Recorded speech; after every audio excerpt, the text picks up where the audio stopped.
Hello friends, I am Sharad Doze, practicing chartered accountant for more than 38 years and taking the disciplinary cases before the committee and the appellate authority for the last 17-18 years. Today, this is our 20th lecture and I'll be completing Schedule 1, Part 1 as well as Part 2 and Part 3 have been completed. And today I'll be taking the last part of Schedule 1 Part 4, applicable to both practicing as well as non-practicing chartered accountants. Now, it has got two clauses. Let's see what the clause says. A member of the institute, whether in practice or not, shall be deemed to be guilty of other misconduct if he is held guilty by any civil or criminal court for an offence which is punishable with imprisonment for a term not exceeding 6 months. So, if there is any offence committed by a professional, it might be a civil offence or a criminal offence, and in that case, if the offence is punishable with imprisonment, the Act has not used the word simple imprisonment or rigorous imprisonment, implies both types of imprisonments covered. So if he is imprisoned, either civil imprisonment or other imprisonment, rigorous imprisonment, for a term not exceeding 6 months, then it is a professional misconduct and accordingly liable for punishment by Board of Discipline, since this falls under clause Schedule 1. Now it refers to only not exceeding 6 months. That does not mean that if the imprisonment is for a period more than 6 months, then this clause may not be applicable, but the similar clause or same clause in Schedule 2, Part 3 reads where the imprisonment for a term exceeding 6 months. That means the imprisonment may be less than 6 months as per Schedule 1, Board of Discipline. If imprisonment is for more than 6 months, then direct disciplinary committee as per Schedule 2. So any civil or criminal offence, this is very wide, and even the punishment part is equally dangerous or serious. Now, what is the criminal imprisonment or criminal offence? Partaking in terrorist activities. To give an example, you may be aware that Yaqut Memon, who was a chartered accountant, was engaged or was actively involved in 26/11 Bombay blast case, where 4 or 5 Fidains had been to India and they killed near hundreds of people near VT station and elsewhere, or Taj Hotel or Trident Hotel and so on and so forth. So he was a chartered accountant, ultimately he was hanged, but this is a criminal offence involving imprisonment. Even in case of civil imprisonment, if you make a derogatory statement against any court, judge, or against a court or a judgment, and this is intentional, critique is different, and as casting aspersions on the judge is different, and for which the court has held guilty for a contempt of courts act, and you are imprisoned for 30 days, then this is also covered that you are guilty of professional misconduct under the title other misconduct. It may be related to the profession, may not be related to the profession. Similarly, the next clause reads like this: a member of the institute, whether in practice or not, shall be deemed to be guilty of other misconduct if he, in the opinion of the council, brings disrepute to the profession or the institute as a result of his action whether or not related to his professional work. So if a professional brings disrepute to the institute to which it belongs, that means he is unbecoming of a member of the institute, it is a professional misconduct, and the proceedings as per Schedule 1 will continue. Now, some issues were taken up to the Supreme Court that if it is unrelated to the professional activity or if it is concerned with in individual capacity, this clause 2 is not applicable. The case in mind is ICAI versus Gurvinder Singh, a 2018 judgment of the Supreme Court. Now I can name whatever 2-3 cases.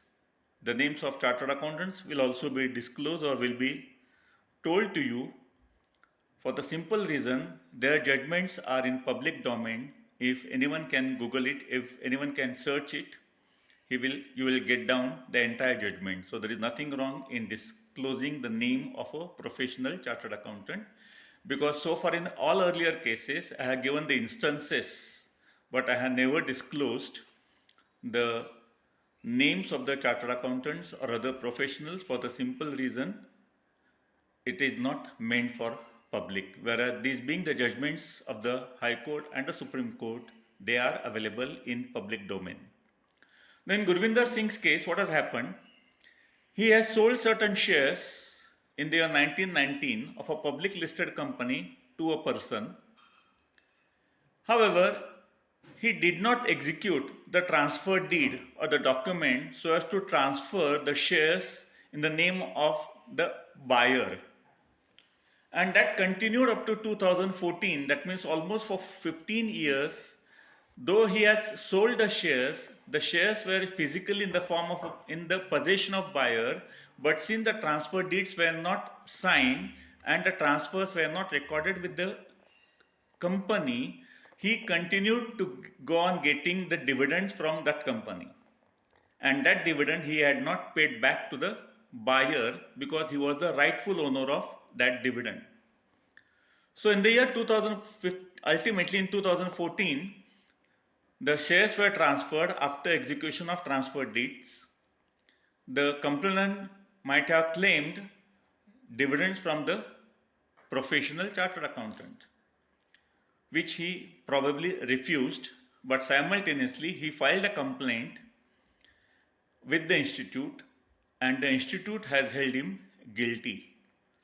However, he went further to the High Court, and where he maintained that this misconduct is with respect to in his individual capacity. He has sold the shares of a company, that is his individual transaction and nothing to do with the profession. As such, the professional misconduct cases will not stand. Against this decision, the council filed a petition before the Supreme Court, and in the year 2018, Supreme Court directed to rehear the case because clause 2 of part 4 of Schedule 1, read with section 22 of the Chartered Accountants Act, it has been specifically mentioned that other conduct need not relate to a professional activities. That's why I will read out the clause 2 again. In the opinion of the council, brings disrepute to the profession or the institute as a result of his action, whether or not related to his professional work. Clause specifically states that even if the conduct of a professional is unbecoming or bringing disrepute to the profession or to the institute, it is a professional misconduct even though his action is unrelated to the profession. The Supreme Court directed the High Court to rehear the case after considering that it is a professional misconduct. In another case, Lalit Thakur, it's a case of a Delhi High Court, Lalit Agrawal from Delhi High Court. Now, he was he misbehaved with the daughter of his client. The daughter happened to be his classmate. They were knowing each other, but he was continuously stalking. Therefore, he filed a complaint with the local police station, and he gave undertaking that he will not stalk her again. Nonetheless, later on, he forcibly took the daughter of a client in his car forcibly, for which again she filed a police complaint. Now, the FIR was lodged, and nonetheless, the complainant, the father of daughter, filed a complaint with the institute, and the Delhi High Court confirmed that he is unbecoming of a professional. It is unbecoming for a chartered accountant to misbehave with any person, not necessarily that it should be related to the client at all. Even if he misbehaves in general public, which will bring disrepute to the profession, which will bring disrepute to the institute, is a professional misconduct. And the High Court only made a reference that an FIR has been filed with the court, charge sheet has been filed, it is not yet decided. Until then, the the disciplinary committee may consider postponing the matter for adjudication till the first decision is available, but it is up to the discretion of the committee, and the court refused to give any directions whatsoever.